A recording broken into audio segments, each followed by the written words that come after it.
కలిసి ఒకసారి గట్టిగా హల్లెలూయా. దేవుడు మనకు అనుగ్రహించిన మంచి సమయం బట్టి దేవునికి స్తోత్రములు.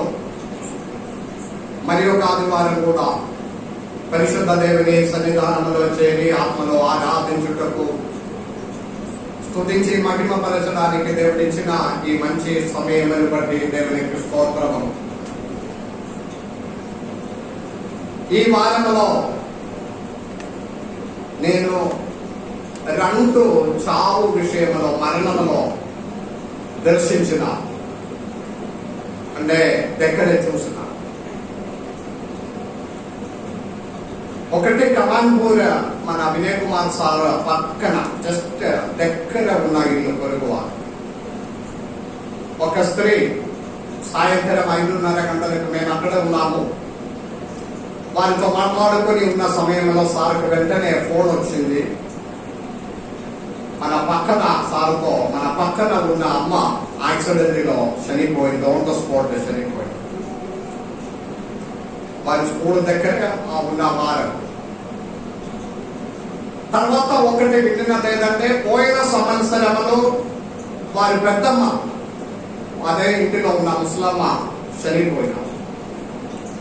ముసలమ్మ చనిపోయిన సంవత్సరము జరిపిన ఆ రోజులో చిన్న కొడుకు చనిపోయింది యాక్సిడెంట్. సంవత్సరము జరిపిన వెంటనే అందరి భోజనం చేసి బయలుదేరినప్పుడు ఇతను బైక్ తీసుకొని బయటకు వెళ్ళిన యాక్సిడెంట్ లో చనిపోయి, ఆ చిన్న తప్పుడు చనిపోయి కరెక్ట్ సంవత్సరం అయినప్పుడు నిన్న ఆ ఇంటిలో అమ్మ చనిపోయి యాక్సిడెంట్. మిగిలినది ఒకే ఒక అబ్బాయి మిగిలి ఉంది. నేను వారి గురించి అడిగినప్పుడు, ఎందుకు ఇట్లాగే జరిగినని అడిగినప్పుడు, ఒకటి వినయ్ కుమార్ సార్ చెప్పినది ఏంటంటే, వీరు ఒకప్పుడు యేసయ్య దేవునిలో నమ్మిన వారు. యేసయ్య దేవునిలో నమ్మిన వారము, బాప్తిసం పొందిన వారం, కానీ మళ్ళీ తిరుగుబాటు చేసినాము, వెనకపడినాము. భయంకరమైన ఎవరు లేదు. నిన్న యాక్సిడెంట్ అయి బోడీ మొన్న తీసుకుపోయి పెద్దపల్లి ఆ మోర్చరీ కాదు, ఆ పోస్ట్ మార్టం వరకు టేబుల్లో పెట్టిందని చెప్పి ఆ ఒకే కొడుకు మిగిలిన వాడు వినయ్ సార్కు ఫోన్ చేసిన, సార్ దయచేసి నాకు సహాయం చేయండి, ఎవ్వరు లేదు, చుట్టాలు లేదు, స్నేహితులు లేదు, ఎవరు లేదని బాగా ఏడిసిన. నా అమ్మ ఇక్కడ సార్ వచ్చి నాతో చెప్తున్నా. నేనన్నాను, సరే మనం పోదామన్నారు. నేను కూడా వస్తాను, కారు వేసుకోండి, నేను పోన్సాను సార్. మేము ముగ్గురు కలిసి పెద్దపల్లి ఆసుపత్రికి వెళ్ళాను. అక్కడ వెళ్ళినప్పుడు ఆ శవము పోస్ట్ మార్టం టేబుల్లో ఉట్టిగానే పడి ఉంది. కిటికల నుండి మేము లోపలికి చూస్తున్నాం. రోడ్డులో ఎలాగే పడి ఉన్నామో అదే విధంగా ఆ పోస్ట్ మార్టం టేబుల్లో ఉంచి వెళ్ళినా. మా అబ్బాయి ఒక్కడే బయట కూర్చొని ఏడుస్తున్నాం. దాదాపు రాత్రి 10 గంటల వరకు మేము అక్కడ ఉన్నాము. అతని ఓదార్చినాం. భయంకరమైన ఒకప్పుడు యేసయ్య దేవునిలో నమ్మి మళ్ళీ నచ్చలేక విడిచిపెట్టి పాప జీవితంలోనికి వెళ్ళిన కుటుంబంలో జరిగిన వేదనకరమైన తరములు నష్టమైపోయిన భయంకర పరిస్థితి. రెండవ మరణం ఈ వారంలో నేను వినినదంటే, ఎన్డీపీసీలో మంచి విశ్వాసంలో ఉన్న ఒక ఎంప్లాయీ రిటైర్ అయినాము.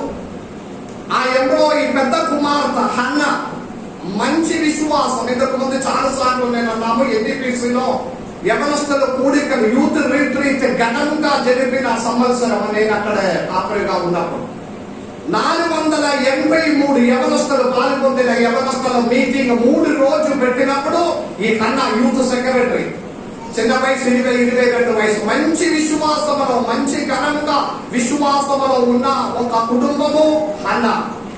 అది మాత్రం కాదు, చాలా అందంగా, చాలా బ్యూటిఫుల్ ఉన్న ఒక అమ్మాయి.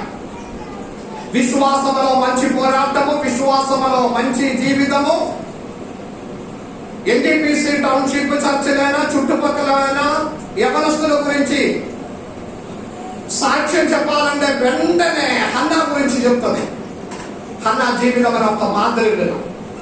ట్రీసా కూడా అప్పుడప్పుడు చెప్తూ ఉన్నాము, నా ఆత్మీయ జీవితం అనే కన్నా జీవితం ఒక మోడల్గా. వివాహం అయినాము, ఇద్దరు పిల్లలు, 10 సంవత్సరము 6 సంవత్సరం. భర్త హైదరాబాద్ లో సాఫ్ట్వేర్ ఇంజనీర్, లక్షమైన జీతం ఉంది, మంచిగా ఫ్యామిలీ. అకస్మాత్తుగా 15 రోజుల వెనక అతనికి హార్ట్ అటాక్ వచ్చింది. పోయిన దినంలో మన మీటింగ్ జరిగిన యూత్ మీటింగ్ జరిగిన 20 తారీఖు అతడు చనిపోయాడు. భయంకరమైన వేదనకరమైన అనేక మంది అడిగిన ప్రశ్న, దేవా మాకెందుకు ఇలాగే జరిగింది? మామూలుగా అడగవలసినది. బోడీ తీసుకువచ్చి ఇంటిలో బాక్స్ లో పెట్టి ఇంటిలో ఉన్నప్పుడు ఎక్కువ మంది లేదు, కరోనా కాబట్టి ఎక్కువ మంది లేదు. ఆ అమ్మాయి అన్న ఇద్దరు పిల్లల్ని దగ్గర పట్టుకొని ఏడ్చినప్పుడు చెప్పిన ఒక మాట వీడియోలో చూస్తున్నారు. అమ్మ చెప్పినది, పిల్లలు మీరు ఎడవద్దు, త్వరగా వెళ్ళి మనము దానినే కలుసుకుందాం పరలోకంలో. ఎంత నిరీక్షణ కలిగిన మాట. నిన్న శనివారము జ్ఞాపకార్థం జరిగింది. నేను వస్తామని నేను ఫోన్ చేసినప్పుడు ఒక అన్నారు, అంకుల్ ఇప్పుడు రావద్దు, 50 మంది కంటే ఎక్కువగా రాకూడదని పోలీసు స్ట్రిక్ట్ చెప్పడం వలన మేము జూమ్ యాప్ లో ఇదంతా చూపిస్తున్నారు, దయచేసి మీరు అది చూడండి అంకుల్ అని. ఎందుకంటే ఈ అన్నాన్ని ఆత్మీయంగా ముందుకు నడిపించినది నేను NDPC లో ఉన్నప్పుడు. ఆత్మీయ జీవితం అనే బలవంతంగా మార్చడానికి, పునాది వేయడానికి దేవుడు నాకు కృప ఇచ్చిన ఈ జ్ఞాపకార్థ కార్యక్రమం జరిగినది. మన అందరికీ చాలా ఆలోచన రావాలి. అక్కడే ఫోటో పెట్టి పువ్వులు వేయలేదు, పువ్వులు ఏమి అక్కడ వేయలేదు, ఫోటో కూడా అబ్బాయిలు పెట్టలేదు. 4వ రోజు జరిగింది జ్ఞాపకార్థం, 3వ రోజు, 5వ రోజు, 9వ రోజు, 11వ రోజు. ఈ లెక్క ఎక్కడ నుండి వచ్చిందో నాకు తెలియదు. 4వ రోజు జరిగింది జ్ఞాపకార్థం అక్కడ శనివారం. జ్ఞాపకార్థ ప్రార్థనలో అందరూ మాట్లాడినప్పుడు అన్న చెప్పిన ఒక మాట ఉంది, 17 రోజులు నా భర్తతో కూడా నేను సన్షైన్ హాస్పిటల్లో ఉన్నాము, నా భర్తని నేను బలపరచినాము. ఆయనతో ఒకటి అన్నారు, మనము త్వరగా కలుసుకుందాం. డాక్టర్ చివరి గడియ వరకు డాక్టర్ అన్నారు, ఆ హార్ట్ అటాక్ ఉంది, బ్రతకడం కష్టం అవుతుంది, కార్డియాక్ అరెస్ట్. అయితే కూడా నిరీక్షణ ఉంది, నా దేవుడు గొప్ప దేవుడు, నన్ను బాధ పెట్టిన దేవుడు కాదు. చివరి క్షణం వరకు లాస్ట్ 2 రోజులు వచ్చి డాక్టర్ అన్నారు, హోప్ ఏమి లేదు, మీరు అందరితో చెప్పండి, అందరితో పిలవండి అన్నారు. అయితే కూడా అన్న అన్నారు తన హృదయంలో, కాదు దేవుడు నాకు బాధ పెట్టిన దేవుడు కాదు నా దేవుడు, నేను దేవునికి విశ్వస్తుడుగా నేను జీవించిన. ఆమె సాక్ష్యం చెప్తున్నారు నిన్న మైకులో జ్ఞాపకార్థ దినమా. కానీ 2 రోజుల తర్వాత డాక్టర్ వచ్చి చెప్పాడు, we're sorry, James is no more, James వెళ్ళిపోయిందన్న. అన్న చెప్పిన సాక్ష్యము, నా దేవుడు గొప్ప దేవుడు, నా దేవుడు గొప్ప దేవుడు, యేసయ్య దేవుడు కీడు చేసిన దేవుడు కాదు, నాకు నమ్మకం ఉంది. 4వ రోజు అమ్మాయి చెప్పిన మాట, నా దేవుడు గొప్ప దేవుడు, దేవుడు మిస్టేక్ చేసిన దేవుడు కాదు. My God will never do mistakes. తప్పు చేసిన దేవుడు కాదు. ఓ ఎంత బలమైన మాటలు. అక్కడ కూడి వచ్చిన బిషప్స్, అయ్యగారులు అంతా శివరైన అయిపోయింది ఆ మాటలు బట్టి. 2 చిన్న పిల్లలు, ఆమె విధవరా మారినావు. కానీ నిరీక్షణ పోగొట్టకుండా దేవునిలో ప్రత్యాశ, నిరీక్షణ కలిగిన మాటలు ఆమె జీవితంలో. మనమంటే ఎంత భయంకరంగా ఏడిసి, ఎంత భయంకరంగా అల్లరి చేసి, ఏ మాట లేక సాక్ష్యం లేక వెంటనే ప్రశ్న అడుగుతుంది, నా దేవుడు నాకు ఎందుకు ఇలా చేశాడు? అన్న చెప్పిన ఒక మాట, దేవుడితో ప్రశ్న అడగడానికి నేను యోగ్యుడు కాదు, నా దేవుడు మిస్టేక్ చేసిన దేవుడు కాదని. ఈ 2 చావు గురించి నేను ఎందుకు చెప్పిందంటే, మన జీవితము ప్రపంచంలో జీవితము ఎలాగే సాక్ష్యం. డబ్బు ఉంది.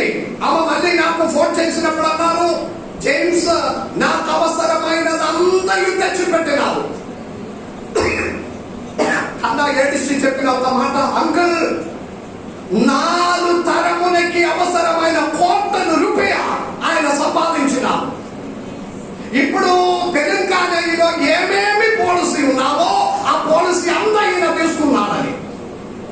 అంటే అమ్మ చెప్పినది జేమ్స్ తెలుసు, ఒక రోజు నేను కుటుంబంలో విడిచి వెళ్ళిపోవాలి, వారికి ఏం బాధ జరగకూడదని ఆయన ముందుగా తెలిసి ఇదంతా తెచ్చిపెట్టినాము. ఇప్పుడు ఫైనాన్స్ వారు అందరూ, ఈ ఇన్సూరెన్స్ వారు అందరూ వస్తున్నారు, సర్టిఫికేట్ అడగడము, కోట్లు బ్యాంకులో బ్యాలెన్స్ ఇవ్వడం కొరకు, కుటుంబం కొరకు. అయితే కూడా అది త్వరగా మేము వెళ్ళి నా జేమ్స్ నే కలుసుకుందాం. దేవునికి స్తోత్రం. దేవుని బిడ్డలారా, ఎందుకు ఈ మాట నేను చెప్తున్నానంటే క్రైస్తవ జీవితం ఎప్పుడు పడిపోతుందని ఎవరికి తెలియదు. నాకు డబ్బు ఉంది, నాకు 6 ప్యాక్ ఉంది, ఆరోగ్యం ఉంది, నాకు సంతోషం ఉంది, సౌందర్యం ఉందని చెప్పుకుంటే అది ఏది పనికి రాలేని నా ఒక దినం రాబోతుంది. దేవునిలో ఉండాలి, దేవునిలో ఉండాలి. ఇప్పుడు మనుష్య జీవితంలో దేవునిలో నివసించిన వారు చాలా తక్కువ మంది. ప్రమిళ శిష్యులను బట్టి నేను దేవునికి స్తోత్రం చెల్లిస్తున్నాను. వారి ఇంట్లో చుట్టాలు అందరూ వచ్చారు పెళ్లి విషయంలో, సుమన్ వివాహం విషయంలో. కానీ అందరూ చర్చకు వచ్చినాము, చూసుకొని వచ్చినాము. దేవునికి స్తోత్రం. హల్లెలూయా. సాధారణంగా జరగడం, మన ఇంటికి చుట్టాలు వస్తే మనం కూడా చర్చ మానేస్తుంది, వారితో పాటు కూర్చోవడం. మా మాట అనుసరించి వారందరూ చర్చకు వచ్చినందుకు దేవునికి స్తోత్రం. ఇదే సాక్ష్యం. క్రైస్తవ జీవితం సాధారణంగా చర్చ్ లోపల మంచి క్రైస్తవ జీవితం పర్వాలేదు, చర్చ్ లోపల కొంత వరకు.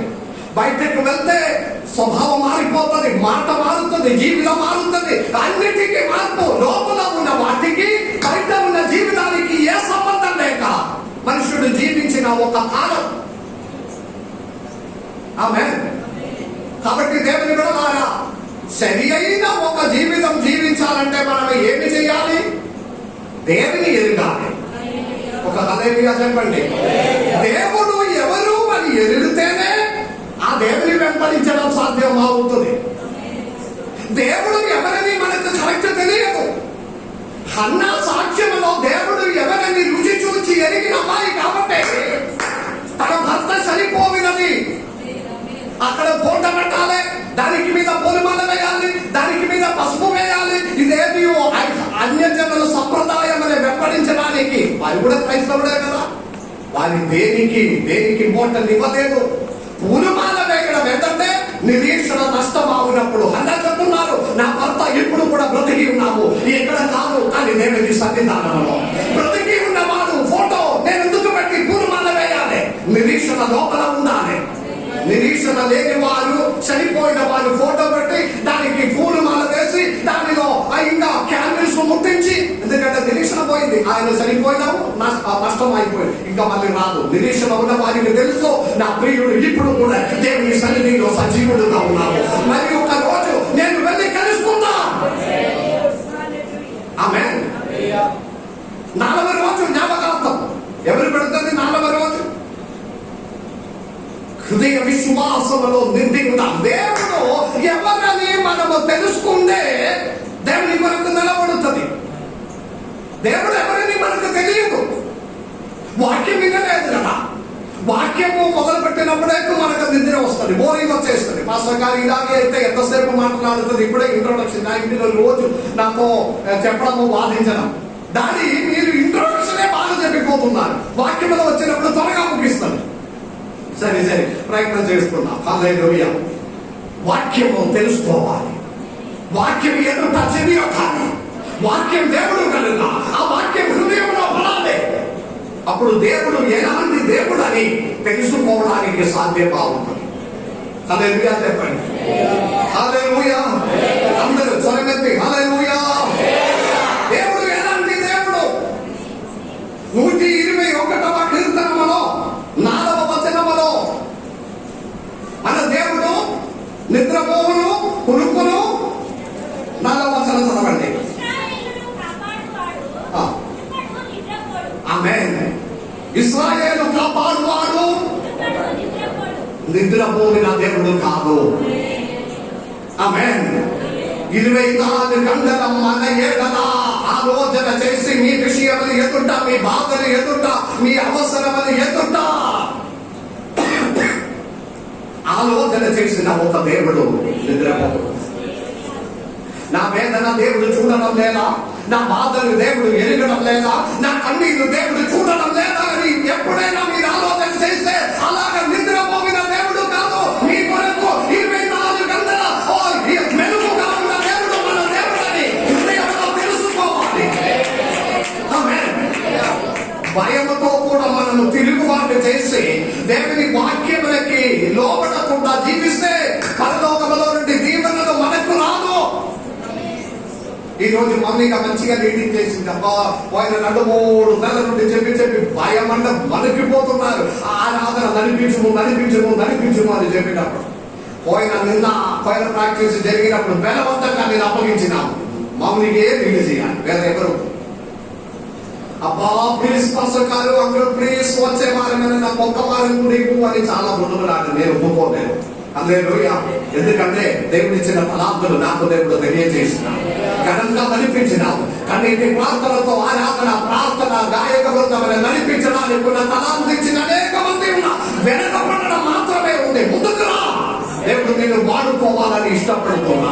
మీ తలాంతనే, మీకు ఇచ్చిన ఆరోగ్యమనే, మీకు ఇచ్చిన డబ్బునే దేవుని కొరకు వాడుకోవాలని దేవుడు ఆశపడుతున్నా. మన దేవుడు నిద్రపోయిన దేవుడు కాదు. 50 కీర్తనము మనకు చదివిన 13వ వచనములో ఆయన ఆకులు కలిగిన దేవుడు కాదు, దాహం కలిగిన దేవుడు కాదు. చదవండి 50 అధ్యాయం 13వ వచనం.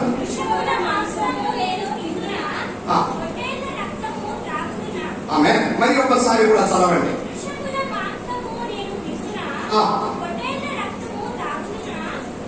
దేవునికి స్తోత్రం. ఈ వేద భాగములో దేవుడు ఏదైనా ఆహారములు తినిన దేవుడు కాదు, దేవుడు ఏదో తాగిన దేవుడు కాదు. అదే మనకు తెలుసుకోవాలి. మన దేవుడు ఆమేన్. నాకు ఆకలి కలిగితే నేను మీతో అడుగుతున్నా, నాకు దాహం కలిగితే నేను మీతో అడుగుతున్నా. ప్రపంచంలో ఉన్న యావత్తుని సృష్టించినది నేనే అని దేవుడు సెలవిస్తున్నాడు. ఆమేన్.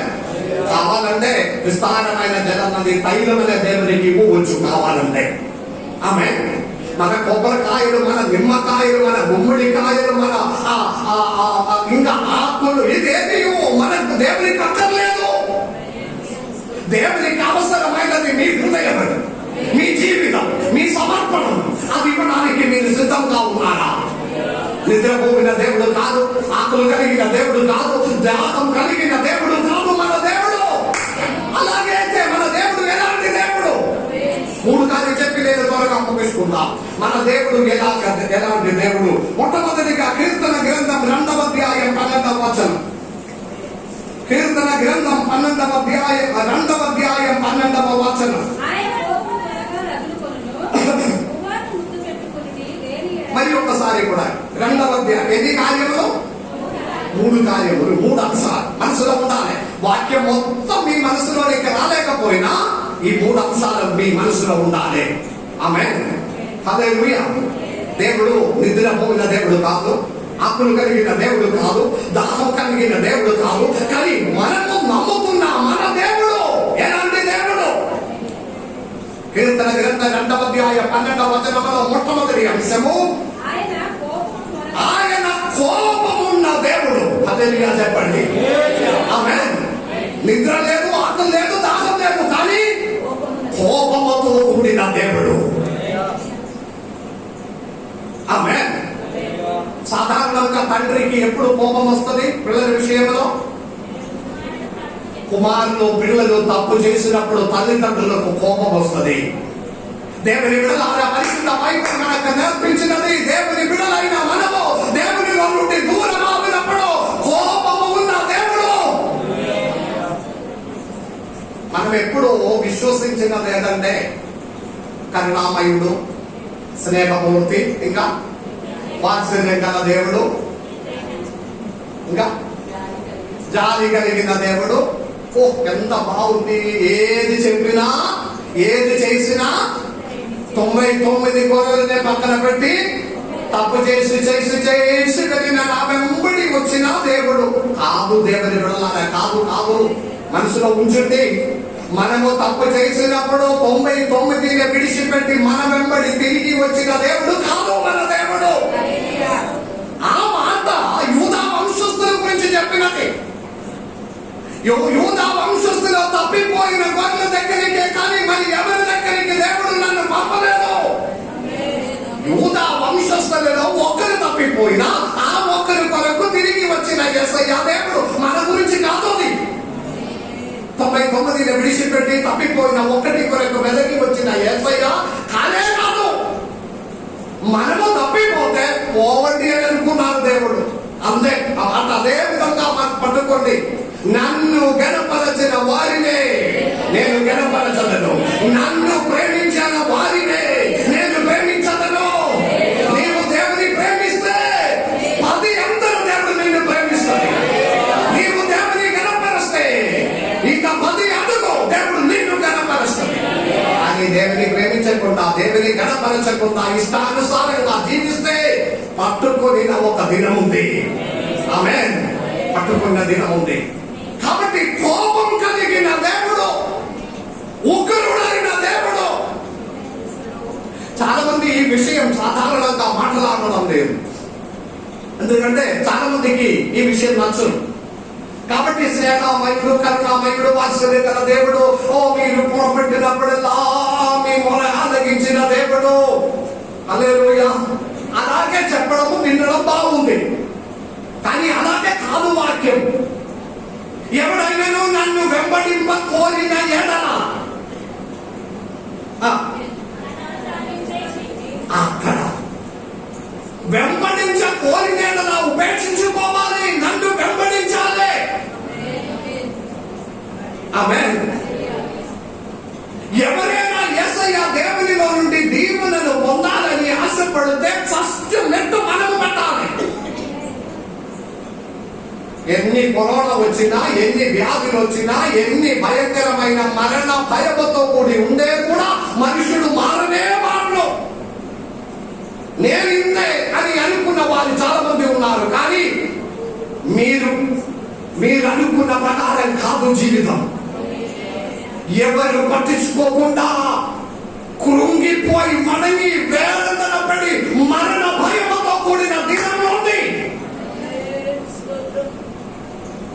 అన్న సాక్ష్యంలో అన్నారు, 15 రోజులు నేను ఆసుపత్రిలో ఉన్నాను. నా మనసులో ఒకటి మాత్రమే, నా జేమ్స్ దేవునితో మృదుమలాడుతున్నారు.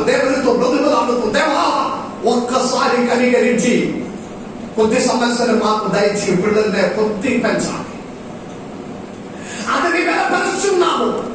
ఐసీయూలోనికి వెళ్ళి చేతులు పట్టుకొని మీరు దేవుని నమ్ముకో, దేవునితో మృదుమలాడు, దేవుని ఒక్కసారి కనికరం చూపించడానికి ప్రార్థన చేయమని చెప్పినప్పుడు జేమ్స్ అంటూ కన్నులో నుండి కన్నీళ్లు పడినది నేను చూస్తాను.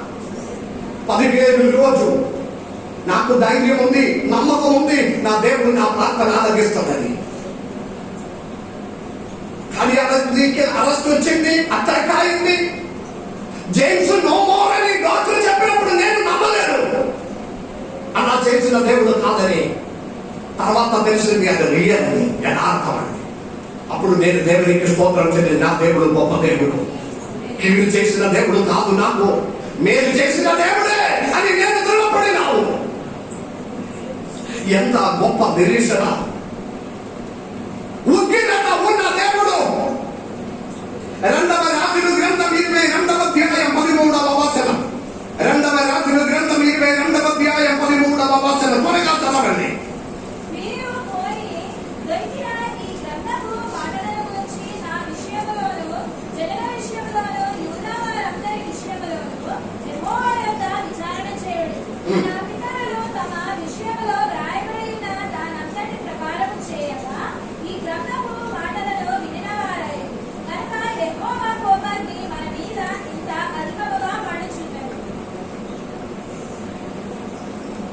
జీవ గ్రంథములో వ్రాసిన మాటలు వినకపోవడం వలన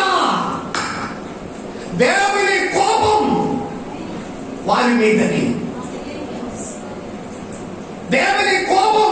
వారి మీదకి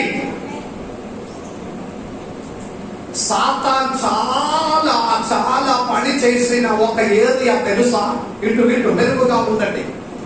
సాతాన్ చాలా పని చేసిన ఒక ఏరియా ఏదంటే దేవుని మాటకి ఎదురుగా మారడం. సాతాన్ పని చేసినది. ప్రతి ఒక్కరి జీవితం చూస్తే సాతాన్ని ఆత్మ పని చేస్తుందని తెలుస్తుంది. ప్రతి ఒక్కరి జీవితం చూడండి.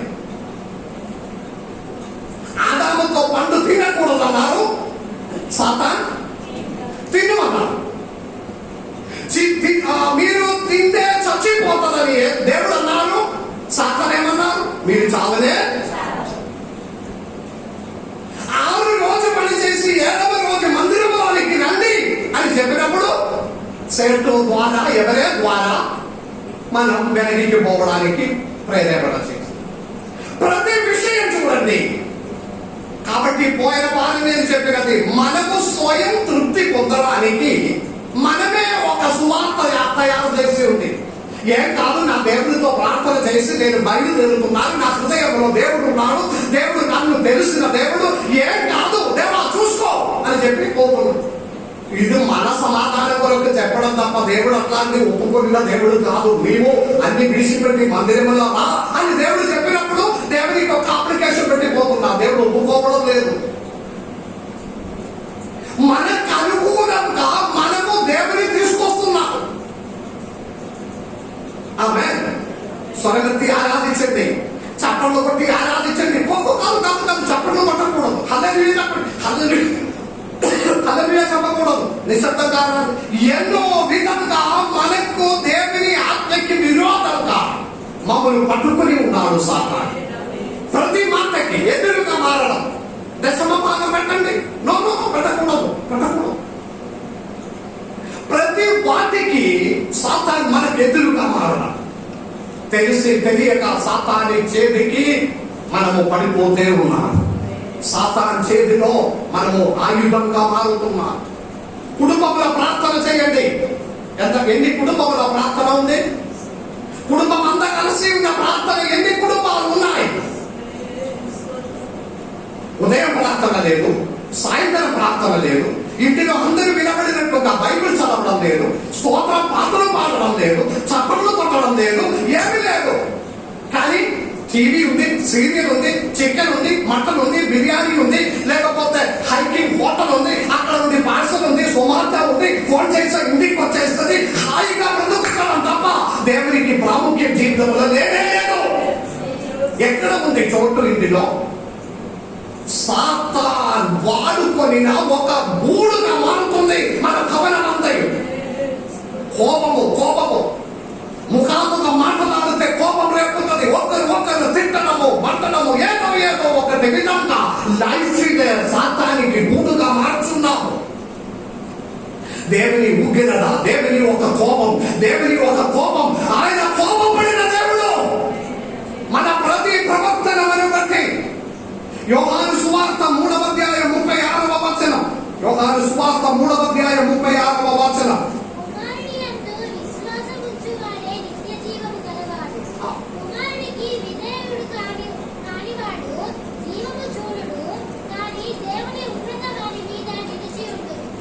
ఆ చివరి భాగం చదవండి.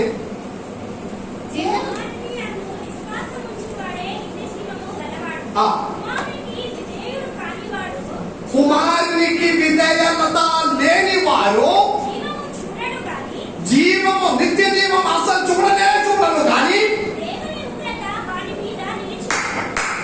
దేవుని ఉగ్రత. కరోనా వైరస్ ఒక చిన్న సాకులు మాత్రమే. కరోనా వైరస్ ఒక సాకులు మాత్రమే. దేవుని ఉగ్రత మన మీదకి, మన కుటుంబం మీదకి రాకముందే మారాలి. దేవా నీవు తప్ప ఎవరు లేదు. పిల్లలని ఇంటి వారిని దగ్గర చేసుకొని మనుషుడు అర్థం తెలుసుకోవడం లేదు. అందరిగా కాన్పూర్లో ఒక మరణముల గురించి నేను చెప్పినాము కదా. సాయంత్రము యాక్సిడెంట్ లో చనిపోయిన అది బోడీ పోస్ట్ మార్టం కొరకు తీసుకెళ్ళినామని ఎవరు లేదని ఏడ్చినప్పుడు మేము బయలుదేరుతున్నాం సాయంత్రం. అప్పుడు ఈ తండ్రి ఉంది, తండ్రి భార్య భర్తలు విడాకాయి 10 సంవత్సరం అయింది, ఇంటికి రావడం లేదు. ఇప్పుడు నేను అన్నారు, ఓకే ఆ తండ్రి ఓడిలో అటు ఇటు ఏడుచుకొని నడుస్తుంది కదా, తన భార్య విడిపోయినా కూడా 10 సంవత్సరం ముందు కలిసి జీవించిన వాడు కదా, అతడు పాపం రోడ్డులో తిరుగుతుంది కదా, మనం ఎక్కించుకొని పోదామన్నారు అక్కడే చూడడానికి. సార్ నాతో అడిగిన అట్లా మనము ఎవరు పట్టించుకోలేదు కూడా, ఎవరు పోవడం లేదు పెద్దపల్లినప్పుడు మనము ఏం కాదు సార్, మనం తండ్రి కదా అడుగా వస్తే మాతో పాటు కారులో వచ్చి అడిగినప్పుడు వెంటనే అతను ఏడుచుకుని వచ్చిన మేము వస్తాము. అక్కడికి వెళ్ళి అతను కూడా తమ్ముడు ఒకే కొడుకు మిగిలి ఉంది, అతని చూసి నేను ఒకటి అడిగినాను, దేవుని బిడ్డలారా వినండి, ఇటువైపు పెద్దమ్మ చనిపోయినాడు, సంవత్సరంలో జరిగిన అదే రోజులో చిన్న కొడుకు చనిపోయినాడు యాక్సిడెంట్ లో. ఆలోచించి వచ్చిన దేవా ఎందుకు ఇది జరుగుతున్నాడని. ఇప్పుడు తల్లి చనిపోయింది, ఆలోచన చేయవచ్చు కదా ఎందుకు ఇది జరిగిన కారణం ఏంటిది. దేవుని యొక్క ఉగ్రత అర్థం కాదు మనుషునికి, అర్థం కాదు. దేవుని ఉగ్రత, దేవుని కోపం, దేవుని ఉగ్రత ఒక శాపములాగా ఎందుకు రావడం అడిగినప్పుడు వారే అన్నారు, యేసు ప్రభువుల నమ్మి బాప్తిసం పొంది తిరుగుబాటు చేసిన వారు హల్లెలూయా. సాతాను దిక్కు లేదు, దేవుని దిక్కు లేదు, పడిపోతుంది. క్రైస్తవుడు అంటే దేవుని బిడ్డలారా నా వైపు చూడండి, క్రైస్తవుడు అంటే క్రైస్తవుడుగా ఉండాలి. మరి ఒకసారి క్రైస్తవుడు అంటే క్రైస్తవుడుగా ఉండాలి. ఆమేన్, ఆమేన్. అక్కడ ఏం జరిగితే అక్కడికి వెళ్తుంది, ఇక్కడ ఏం జరిగితే ఎక్కడికి వెళ్తుంది, అన్నింటిలో పాల్గొంటుంది. అన్ని ఫంక్షన్లో వెళ్ళి వారి ఎక్కడ సమర్పించినా అది అంతా తింటుంది. కొబ్బరికాయలు కొట్టి అదిలో చక్కెర వేసుకొని తీసుకొచ్చినప్పుడు అది తింటది. అక్కడ పెట్టిన ఒక నెట్టు తీసుకొచ్చి ఇచ్చినప్పుడు అది తింటే ఏం కాదని ఎవరో చెప్పిన మాటకి విధేయత కలిగి సరిగా క్రైస్తవుడు కాదు, సరిగా అన్ని జనులు కాదు, ఏదో విధంగా బ్రతకడం తప్ప దేవుని ఉగ్రత రావలసిన విధంగా అన్ని జీవితం ముందుకు కొనసాగుతూ ఉన్నాము. ఇది మంచి సమయం మారాలి. కరోనా చిన్న సాంపుల్ మాత్రమే, దేవుని ఉగ్రత యొక్క సాంపుల్. రెండవ అంశం ఎన్ని అంశాలు? 3 అంశాలు. ఒకటి దేవుడు కోపం కలిగిన, రోషం కలిగిన దేవుడు. రెండవది కీర్తన గ్రంథం 2వ అధ్యాయం 4వ వచనం. కీర్తన గ్రంథం 2వ అధ్యాయము 4వ వచనం. కీర్తన 2వ అధ్యాయం 4వ వచనం. సరిపోతుంది. ఇంకొకసారి కూడా ఆకాశమందు ఆశీనుడవాడు నవ్వుచున్నావు. నవ్విన దేవుడు. మొట్టమొదటిగా రోషం కలిగిన దేవుడు. రెండవది దేవుని స్వభావం ఎలాంటి దేవుడు అంటే నవ్విన దేవుడు. బాగుంది కదా, దేవుడు నవ్వుతున్నాడు. ఇప్పుడు మమ్మల్ని చూసి నవ్వుతున్నారా? పరలోకములో ఉన్న దేవుడు, సర్వశక్తి కలిగిన దేవుడు, నవ్విన దేవుడు మమ్మల్ని చూసి. నవ్వడం మంచిదా కాదా? ఒకరు మిమ్మల్ని చూసి నవ్వుతే సంతోషమే. ఎప్పుడు నవ్వాలి? లోపల నవ్వడము, బయట వెళ్ళి పని ఉమ్మడం కాదు. ఎప్పుడు నవ్వుకొని ఉన్నారు, సంతోషం వస్తుంది. మీ నవ్వు బాగుంది, కానీ పరలోకములో ఉన్న దేవుడు నవ్వడం అంటే అది సంతోషంతో కూడిన నవ్వు కాదు. చదవండి సామెతల గ్రంథం 1వ అధ్యాయం 29వ 26వ వచనం చదవండి. మీకు అపాయం వచ్చినప్పుడు చదవండి. మీకు అపాయం కలిగినప్పుడు సామెతలు 1:26. మీకు అపాయం కలిగినప్పుడు నేను నవ్వెదను. ఒక హల్లెలూయా చెప్పండి. దేవుడు ఎప్పుడు నవ్వుతుంది? చెప్పాలి అందరూ. దేవుడు ఎప్పుడు మమ్మల్ని చూసి నవ్వుతుంది? మనకు అపాయం కలిగినప్పుడు, మనకు ఆపదలు కలిగినప్పుడు, మన శ్రమలు వచ్చినప్పుడు, మనకు కష్టాలు జరిగినప్పుడు, మనకు ఇబ్బందులు జరిగినప్పుడు దేవుడు బాధపడడం కాదు, నిన్ను చూసి నవ్వుతుంది. నేను చెప్పినది కాదు, సామెతల గ్రంథం 1వ అధ్యాయం 26వ వచనం. దేవుడు మమ్మును చూసి నవ్వుతుంది. ఆమె అర్థమవుతుందా? ఎందుకు నవ్వడము? ఎందుకు నవ్వడము? 24వ వచనం నుండి చదవండి. నేను పిలువగా, దేవుడు చెప్పిన మాట.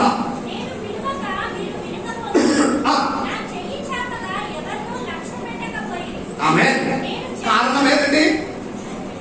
దేవుడు పిలిచినప్పుడు మీరు రావడం లేదు.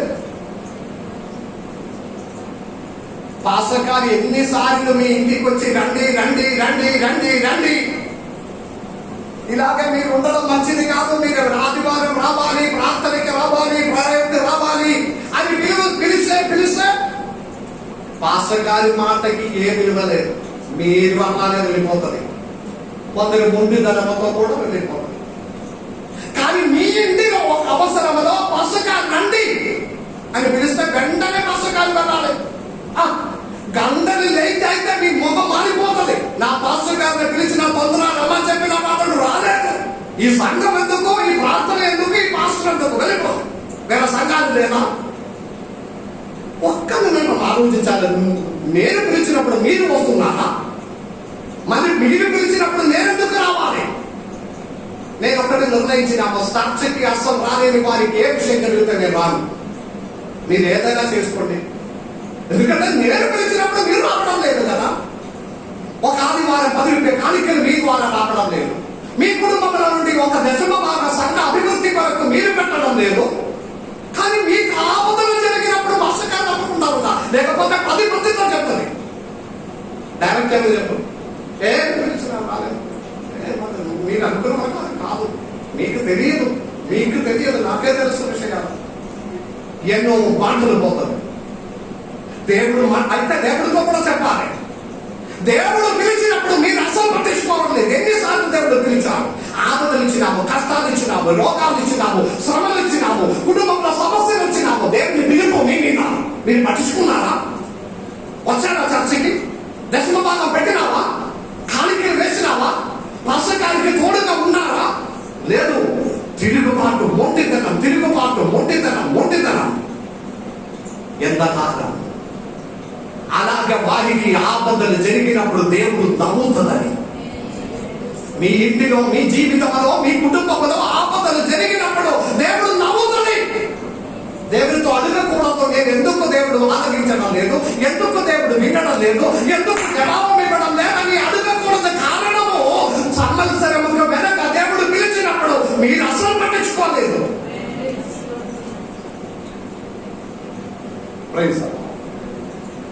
దేవుడైతే మంచిదే.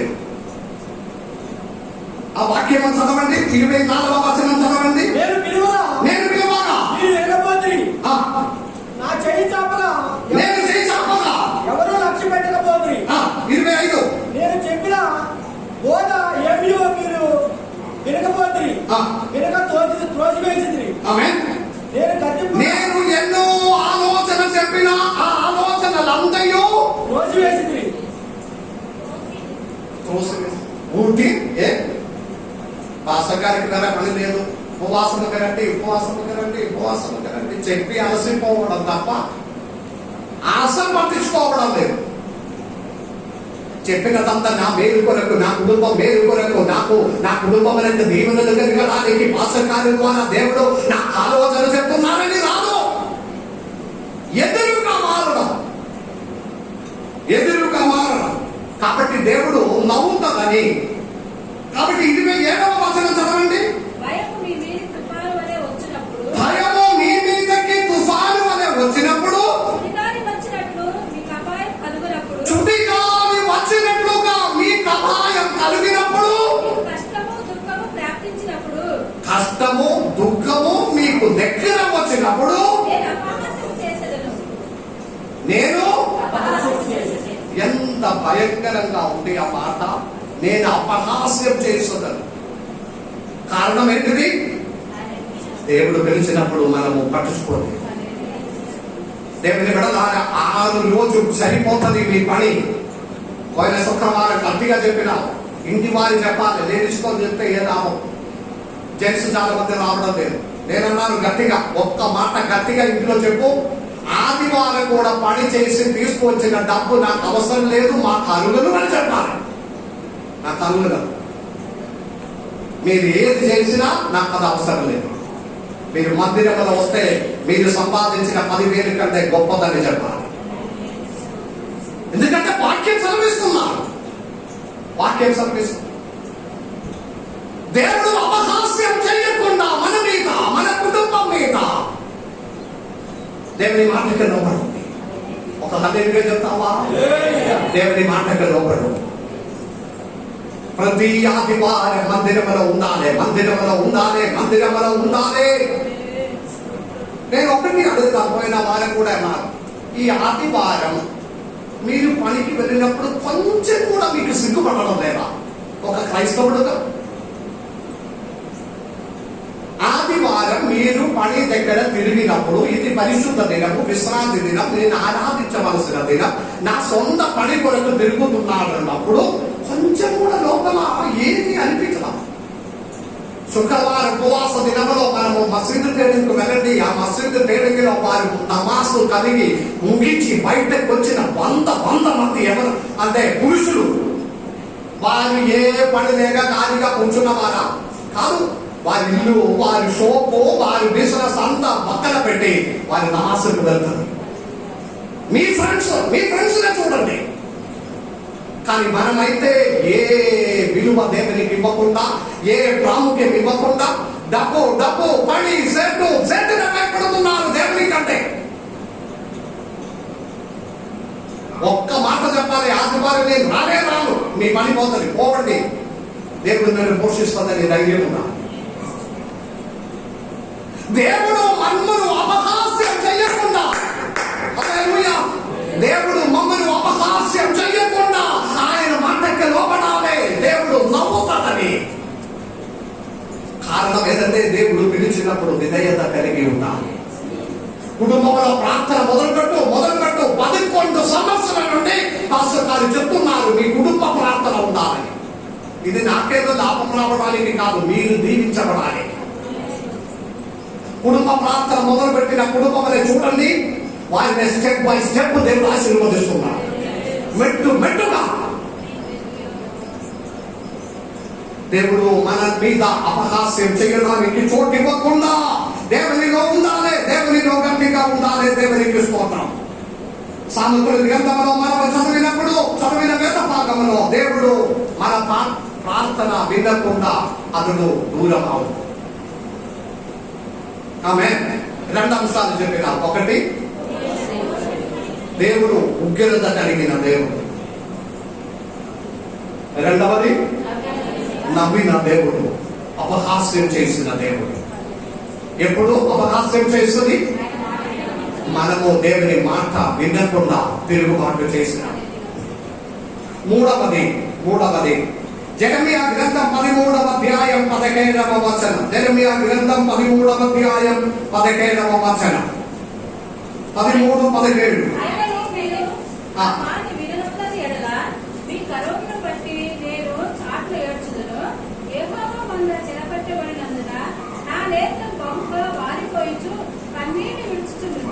మరి ఒకసారి చదవండి క్లియర్గా.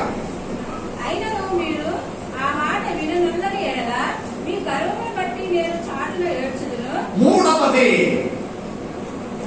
మమ్మను బట్టి ఏడిసిన దేవుడు, మన గురించి మన విషయమును బట్టి బహుగా ఏడిసిన దేవుడు. నిన్న ఈ వాక్యం దేవుడు నాకు దయచేసినప్పుడు నేను కన్నీటితో అన్నాను, దేవా నా గురించి నువ్వు ఎడవకపోతేవా.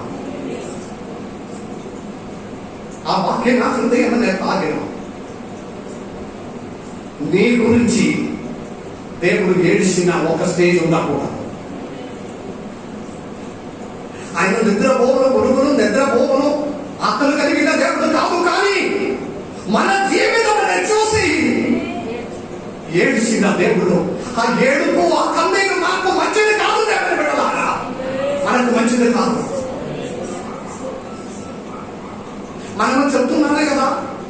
పిల్లల విషయమై తల్లిదండ్రులు కన్నీరు విడవకూడదు.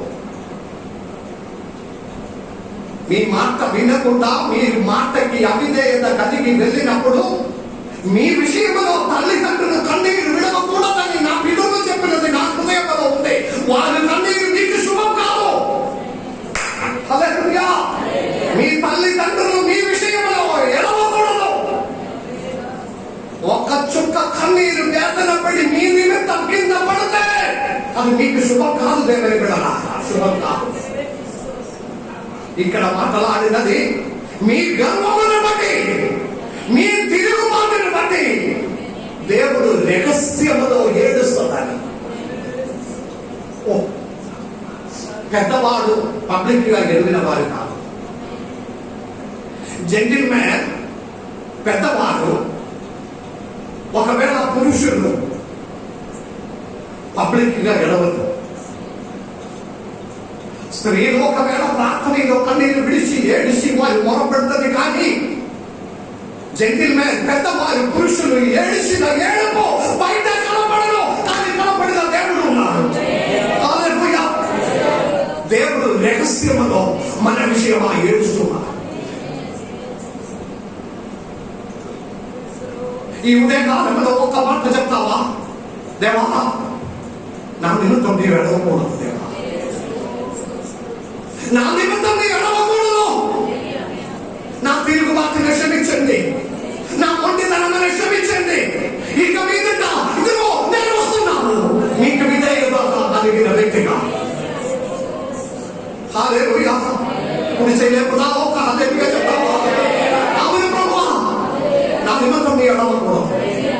ఆ వాక్యం అది ఒకసారి చదవండి గట్టిగా. అయినను నా మాట వినలేనందు వలన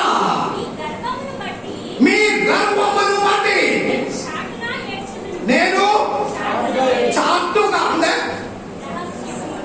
రహస్యంగా సీక్రెట్ గా. ఆ మాట నా హృదయంలో చాలా పగిలిపోతున్నా. ఆ విషయంలో పరలోకంలో దేవుడు రహస్యంగా ఏడుస్తున్నాడు. దేవుని బిడ్డలారా, ఎంత గొప్పవాడైతే కూడా మనం అనుభవించినది దేవుని కృప మాత్రమే. దేవుని కృప మాత్రమే. కుడి చేయి లేపి చెప్పండి, దేవా నీ కృపే, నీ కృపే. ఈ డబ్బు, ఈ ఆరోగ్యం, ఈ ఆహారము, ఈ బిర్యానీ, ఈ సుమార్గ ఫుడ్ అంతయు నీ కృపయే.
అవిధేయుడుగా జీవిస్తే దేవుడు మన ఎడల ఏడుస్తుంది. అది మనకు శుభం కాదు. మనము గర్వములోనే జీవిస్తే, గర్వము ఎవరినే పట్టించుకోకుండా అందరూ నాకంటే చిన్నగా ఉన్నాడు, నేను అందరికంటే ఏదో కొంచెము సంథింగ్ ఎక్కువగా ఉన్నాడని మీ మనసులో ఎప్పుడు అనిపిస్తే దేవుడు మీ విషయంలో కన్నీరు విడిపిస్తాడు. 9వ వచనం చదవండి. జెరెమియా గ్రంథం 13వ అధ్యాయం 9-10 వచనాలు.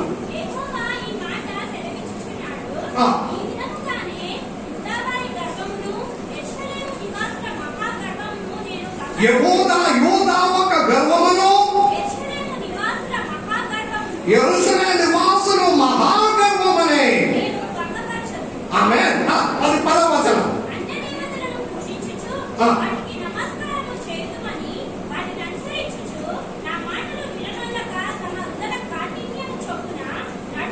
దేవుని మాట అనుసరింపకుండా హృదయం అనే కఠినపరచుకొని ఏ విలువ ఇవ్వకుండా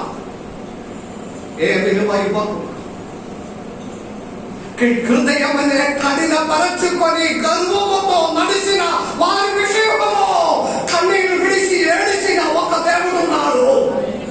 అది మనకు, మన తరములకి, మన కుటుంబములకి మంచిది కాదు. మీ భవిష్యత్తుకి మంచిది కాదు.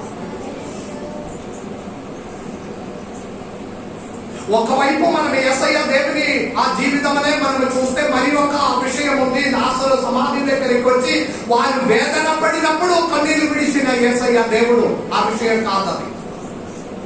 ఇక్కడ మనల తిరుగుబాటును బట్టి, అవిధేయతను బట్టి, మనలో ఉన్న గర్వమును బట్టి దేవునికి ఎదురుగా మారుట వలన దేవుడు రహస్యములో మన విషయంలో ఏడుస్తున్నాడు. ఈ మధ్యాహ్న సమయంలో ఆరాధనలో పాల్పొందిన దేవుని ఎటు పరిస్థితిలో దేవుడు మన ఎడవడానికి ఉన్న అవసరం ఇవ్వకూడదు. ఈ రోజు దేవుడితో చెప్పాలి, దేవా నా తిరుగుబాటునే క్షమించండి, నా గర్వమనే క్షమించండి. నేను ఇప్పుడు నుండి తగ్గింపు కలిగిన వ్యక్తిగా నేను జీవించాను. నా మాటలు లేనా, ప్రవర్తనలు లేనా తగ్గింపు. మనిషిని ఎదుట, దేవుని ఎదుట తగ్గింపు హృదయమనే నాకు దయచేయము. గర్వము సాతాని, ప్రైడ్ అన్న మాట ఉంది. బైబిల్ స్టడీలో దాన్ని తీసుకున్నారు. Pride centre word I centre word pride PRIDE I, నేనే అన్న పాపం, నేనే ఐ. సిన్ అన్న మాటకి సెంటర్ లో ఉన్న అక్షరాలు ఐ, సిన్ పాపం, ఐ నేనే. అది గర్వం. ఈ గర్వం ఉన్న వారికి తెలియదు నాకు గర్వం ఉంటుందని. అదొక్కటే సాతాను తంత్రం. గర్వం ఉన్న వారికి చెప్పండి, గర్వం ఉన్న వారికి అస్సలు తెలియదు నాకు గర్వం ఉంటుందని. కానీ ఇతరులకు తెలుసు. సో దేవుని బిడ్డలారా, ఈ విషయంలో దేవుడు ఎడవకూడదు. నేను ముగిస్తున్నా.